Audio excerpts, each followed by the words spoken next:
అవినీతిని నిర్మూలించడం, అవినీతిని పటాపంచలు చేయటం, అవినీతిని తరిమికొట్టడం, ఇలా బద్దలు కొడదాం. జీవితాల్లో కాంతిని తీసుకొద్దాం, మన ప్రజా జీవితాల్లో వెలుగును తీసుకొద్దాం. జనసేన ప్రభుత్వాన్ని స్థాపిద్దాం. పోలీస్ కానిస్టేబుల్స్ కానీ, పోలీస్ శాఖ వారు కానీ, ప్రతి ఉద్యోగి, ప్రతి టీచరు, ప్రతి ప్రభుత్వ ఉద్యోగి పొద్దు నుంచి సాయంత్రం దాకా రెక్క ముక్కలు చేసుకోవాలి.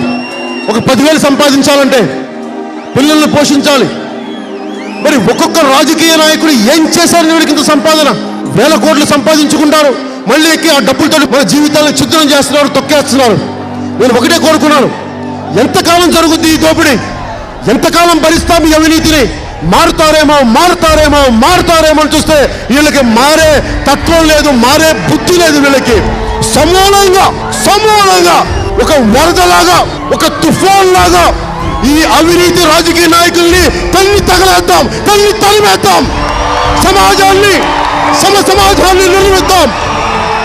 ఒక సరికొత్త బాధ్యతతో కూడిన రాజకీయ జవాబుదారీతో వ్యవస్థని తీసుకొద్దాం.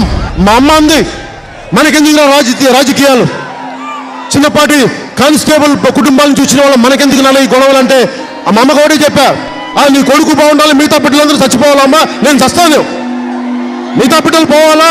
నేను ఒకటే అడిగాను, నా దేశం కోసం, నా సమాజం కోసం, నా తెలుగు జాతి కోసం, మన కోసం, అరే నీ బిడ్డను త్యాగం చేయి, వదిలే, నన్ను అడ్డుపట్టకు, నన్ను ఇబ్బంది పెట్టకు. ఈ తల్లి సెంటిమెంట్తో నన్ను సాగు కొట్టుకోమని చెప్పి 2 చేతులు పెట్టారు. నా బిడ్డ నన్ను వదులు. మా అమ్మకి 2003లో గొడవ పెట్టుకుంటే 2018కి మా అమ్మ అనుమతి ఇచ్చింది. విపరీతమైన పేదరికం ఉంది. దిగువ మధ్యతరగతి కుటుంబాల నుంచి వచ్చిన వాడిని, కష్టాలు తెలిసిన వాడిని. ఈ రోజుకి మా పెదనాన్నగారి పిల్లలు ఒక చిన్నపాటి కూరగాయలు కొట్టు నడుపుకునే కుటుంబం మాది. ఎక్కడో నెల్లూరులో చిన్నపాటి టిఫిన్ సెంటర్ నడుపుకునే కుటుంబాలు మావి. చిన్న కూల్ డ్రింక్ షాపులు పెట్టుకునే కుటుంబాలు మావి. చిన్నపాటి ఉద్యోగాలు చేసే కుటుంబాలు మావి. ఏదో మేమైతే యాక్టర్లు అయ్యాం, కానీ మా బంధువులందరూ కానీ, మా స్నేహితులందరూ కానీ చాలా చిన్న దిగువ మధ్య తరగతి వ్యక్తులు. అందుకే నేను అంత బాధను అర్థం చేసుకోగలను. 25 కేజీలు బియ్యం ఇవ్వడానికి నేను జనసేన పార్టీ పెట్టలేదు. మీకు 25 సంవత్సరాల బంగారు భవిష్యత్తు ఇవ్వడానికి జనసేన పార్టీ పెట్టాను. మీకోసం నిలబడేవాడు, మీ ఇంట్లో వాడు, ఆడపడుచులకి అండగా ఉండేవాడు, బిడ్డలకి కొడుకుగా ఉండేవాడు, అన్నదమ్ములకి అండగా ఉండేవాడు. నేను మీకు అండగా ఉంటాను. జగన్మోహన్ రెడ్డి అవసరం లేదు, చంద్రబాబు నాయుడు గారు అవసరం లేదు, లోకేష్ గారికి అసలు వద్దనే వద్దు, మనకి చాలు. నా అన్నదమ్ములను అడుగుతున్నాను, నేను తప్పు చేస్తే, రేపొద్దున మన పాలనలో తప్పులుంటే నా చొక్కా పట్టుకొని నిలదీ. నేను తప్పులు చేస్తే మీకు హక్కు ఉంది. నేను మాట మార్చేవాడిని కాదు, ముఖ్యమంత్రి గారి లాగా ఊసురు వెళ్ళేలాగా మాటలు మార్చేవాడిని కాదు, రంగులు మార్చేవాడిని కాదు. ఎప్పుడు ఒకటే మాట, ఒకటే బాణం. కొట్టిందంటే గురి కొడితే మొత్తం బద్దలైపోవాలి. మనకి ఎవరైతే మనల్ని తన్నించారో వెళ్ళి వాళ్ళకి సిగ్గు లేకుండా తెలుగుదేశం పార్టీ నాయకులు గులాంగిరి చేస్తున్నారు. తెలుగుదేశం పార్టీ నాయకులు ఒకటే చెప్తున్నాం, మీకు సిగ్గు, లజ్జ, పౌరుషం అనేది మర్చిపోయారు మీరు. ఏం పుట్టుకది? అలాంటి పుట్టుక ఒక పుట్టుకేనా? మీ ఎంపీని కడితే మీకు సిగ్గు లేదు. తెలుగు ప్రజల ఆత్మగౌరవాన్ని, ఆంధ్రుల ఆత్మగౌరవాన్ని చిత్తగొడతా ఉంటే ఢిల్లీ పార్లమెంట్ లో మీకు సిగ్గు ఉండదా? మీకు పౌరుషం రాదా మీకు? అదే ఆంధ్ర కేసరి టంగుటూరి ప్రకాశం పంతులు గారు ఎక్కడో బ్రిటిష్ వాడు ఒక మాట మాట్లాడి చా తీసి కాల్చిపో అన్నాడు.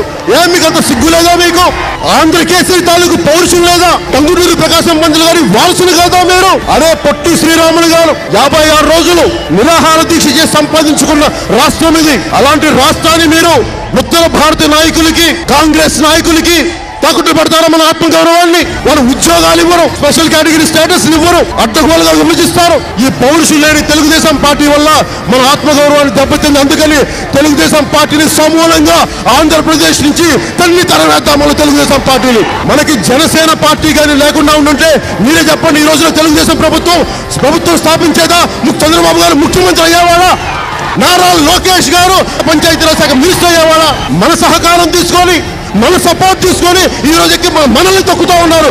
మన ఎస్సీజెడ్ రైతుల్ని జైళ్ళలో పెట్టిస్తున్నారు. జగన్మోహన్ రెడ్డి గారు అడగాలి, ఆయన ఎంతసేపు రోడ్ల మీద నడిచి నడిచి నడిచి నడిచి నడిచి ఓదార్పు యాత్రలు తప్ప నిజమైన ఓదార్పు యాత్ర వెళ్ళి చట్టసభల్లో కూర్చోవాలి. జగన్మోహన్ రెడ్డి గారు కూర్చొని మాట్లాడాలి. పవన్ కళ్యాణ్కి ఒక ఎమ్మెల్యే లేడు, ఒక ఎంపీ లేడు. ఏం మేము మాట్లాడట్లా, మేము పోరాటాలు చేయట్లా, మీ సమస్యలకి పరిష్కారాలు తేవట్లేదా? మాకే ఇంత దమ్మున్నప్పుడు ఏం మీకు ఎందుకు లేదు? మీ నాన్నగారు ముఖ్యమంత్రి కదా రాజశేఖర రెడ్డి గారు. వీరికి చిత్తశుద్ధి లేదు, త్రికరణ శుద్ధి లేదు. రాజకీయాన్ని వ్యాపారంగా చూసేవాళ్ళు. మనకు అలాంటి వ్యక్తులతో, అలాంటి మంత్రులు వద్దు, అలాంటి ఎమ్మెల్యేలు వద్దు, అలాంటి ముఖ్యమంత్రులు వద్దు. మన రాజమండ్రి కవాతులను మీరు చూశారు. 10 లక్షల మంది మిలియన్ మార్చి చేశాం మనం. లక్ష కాదు 10 లక్షల మంది యువత గోదావరికి అడ్డు ఈదుకుంటూ నడుచుకుంటూ ఎందుకు వచ్చారంటే మార్పు కావాలి, పాలనా వ్యవస్థ సక్రమంగా జరగాలి, అవినీతి అంతమందించాలి. విసిగిపోయాం. డబ్బున్న వాడు డబ్బున్నాడు అవుతున్నాడు. దోపిడీదారుని చొక్కా పట్టుకుని నిలదీసే జెండా జనసేన జెండా. నాకు కవి శివారెడ్డి మాటలు గుర్తొస్తాయి. శాంతిని నెలకొల్పాలంటే కూడా కత్తి అండ కావాల్సిన రోజు. చంద్రబాబు నాయుడు గారికి, జగన్మోహన్ రెడ్డి గారికి, లోకేష్ గారికి గాంధీ గారి పద్ధతిలో చెప్తే అర్థం కావు మాటలు. వాళ్ళకి తోలు మందమైపోయింది, మాటలు వినరు. వారికి వినిపించేది రాజమండ్రి కవాతులు అంటే బల ప్రదర్శన. దేనికి బల ప్రదర్శన అంటే మీరు అవినీతిని అడ్డంగా పెంచేస్తున్నారు, తస్మా జాగ్రత్త, బద్దలు కొడతా మీ అవినీతి కోటలను చెప్పడానికి రాజమండ్రి కవాతు. వైద్య వ్యవస్థ ప్రభుత్వం నడిపించాలి, విద్యా వ్యవస్థ ప్రభుత్వం నడిపించాలి. కానీ ప్రభుత్వాలు ఇవన్నీ నడిపించవు. అవన్నీ నారాయణ గారికి ఇచ్చేయండి, కార్పొరేట్స్కి ఇచ్చేయండి, చదువు హాస్పిటల్స్ కార్పొరేట్కి ఇచ్చేయండి. కానీ మందు మటుకు సారా షాపులు, లిక్కర్ షాపులు ఇది మటుకు చంద్రబాబు గారు నడుపుతారు, ఇది మటుకు లోకేష్ గారు నడుపుతారు. ఎందుకంటే వాళ్ళ నాయకులకి, వాళ్ళ కుటుంబీకులకి డబ్బులు వస్తాయి కదా. ఆ డబ్బులతో మన ఓట్లు కొనాలి కదా.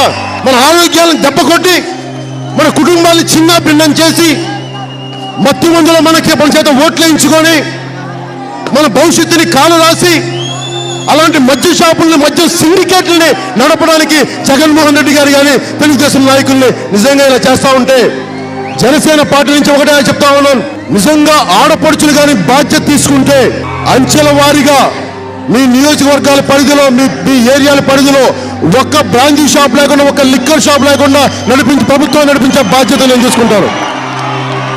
తాగేసి తందనాలాడి ఆడపిల్లలుగా నేర్పిస్తే తోలు తీసేస్తాం. జనసేన ప్రభుత్వం వచ్చాక ఆడపడుచుల మాన ప్రాణాలని మేము కాపాడుతాం.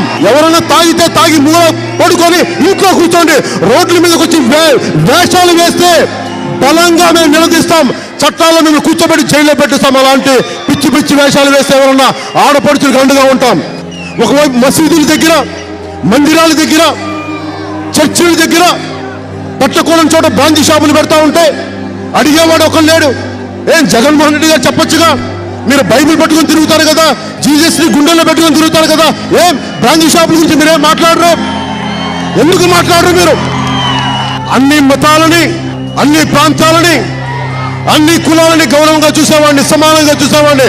నాకు కులం లేదు, మతం లేదు, ప్రాంతం లేదు, నాకు మానవత్వమే నా మతం. మేము భూసేకరణ చట్టాన్ని, ఇరిగేషన్ ప్రాజెక్ట్స్ లో భూములు కోల్పోతున్న రైతులందరికీ 2013 భూసేకరణ చట్టాన్ని జనసేన ప్రభుత్వం వచ్చినప్పుడు ఖచ్చితంగా దాన్ని పాటిస్తాం, అమలు పరుస్తాం. మీరు కనుక వైసీపీ నాయకులకి అండగా ఉన్నా కానీ, తెలుగుదేశం పార్టీ నాయకులు మాయలో పడినా కానీ ప్రతి రైతుకి నేను హెచ్చరిస్తా ఉన్నాను, ఎన్నికలకి తెలుగుదేశం పార్టీ వస్తే మీ భూములను లాగేసుకుంటారు, మొత్తం కబ్జాలు పెడతారు, మొత్తం ఎస్సీజెడ్ల పేరు మీద మొత్తం వాళ్ళ సంబంధిత వ్యక్తులందరికీ అంటగట్టేస్తారు. అందుకని జాగ్రత్త, తెలుగుదేశం పార్టీ వస్తే మన భూముల్ని మనకు కానివ్వకుండా చేస్తారు. Pawan Kalyan CM CM CM CM అంటే పవన్ కళ్యాణ్ సీఎం అవ్వరు. పవన్ కళ్యాణ్ సీఎం అవ్వాలంటే మీ ఓటు అనే ఒక ఆయుధాన్ని బలంగా బ్యాలెట్ బాక్స్ లో గుచ్చండి, జనసేన ప్రభుత్వాన్ని స్థాపించండి. అప్పుడు అవినీతి రహిత పాలన ఎందుకు రాదు నేను మీకు చేసి చూపిస్తాను. ఎవరు అడ్డం వస్తాడో నేను చూస్తాను. ఒక మైనింగ్ లోనో రౌడీ ఎమ్మెల్యేల అవినీతి అధికారుల నేను చూపిస్తాను మీకు. మీరు నాకు ఓటేయకపోతే నేను ఇంత చేయగలిగిన వాడిని. రేపొద్దున మీరు నాకు అండగా ఉండి ఓటేసి జనసేన పార్టీకి నేను మీ కుటుంబాలకి, మీ బిడ్డలకి, మీ ఆడపడుచులకి, మీ అన్నదమ్ములకి, మీ అక్క చెల్లెలకి, మీ తరతరాలకి మీకు అండగా ఉంటాను. నేను ఒకటే నమ్ముతాను, నా జీవితంలో చాలా కష్టాలు చూసిన వాడిని, దెబ్బలు తిన్నవాడిని, దశాబ్దం పైన ఓటమిని చూసిన వాడిని, అధాపాతాళానికి వెళ్ళిన వాడిని. నేను ఒకటే స్మరించుకుంటాను, కష్టాలు వచ్చినప్పుడు, కన్నీళ్ళు వచ్చినప్పుడు, రాహువు పట్టిన పట్టొక సెకండు అఖండమైన లోక బాంధవసలు లేకుండా పోతారా?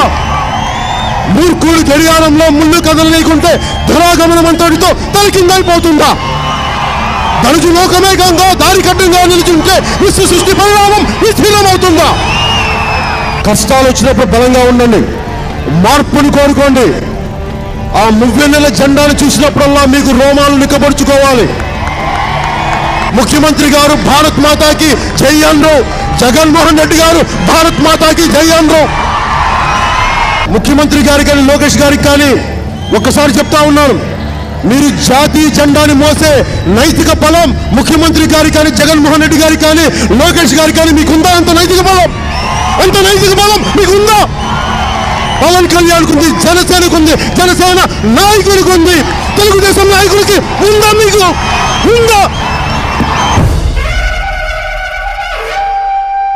ఒక్కసారి అవినీతి కోటలు బద్దలయ్యేలా, ఢిల్లీ కోటలు బద్దలయ్యేలా, కాంగ్రెస్ కోటలకి బీటల వారేలా, తెలుగుదేశం పార్టీ సమూలంగా చిత్రమయ్యేలా, వైసీపీ పారిపోయేలా ఒక్కసారి భారత్ మాతాకి జై కొడదాం. భారత్ మాతాకి, భారత్ మాతాకి, భారత్ మాతాకి జై హింద్. జనం కొరకు జనం చేత జనమే నిర్మించిన సేన జనసేన, జనసేన.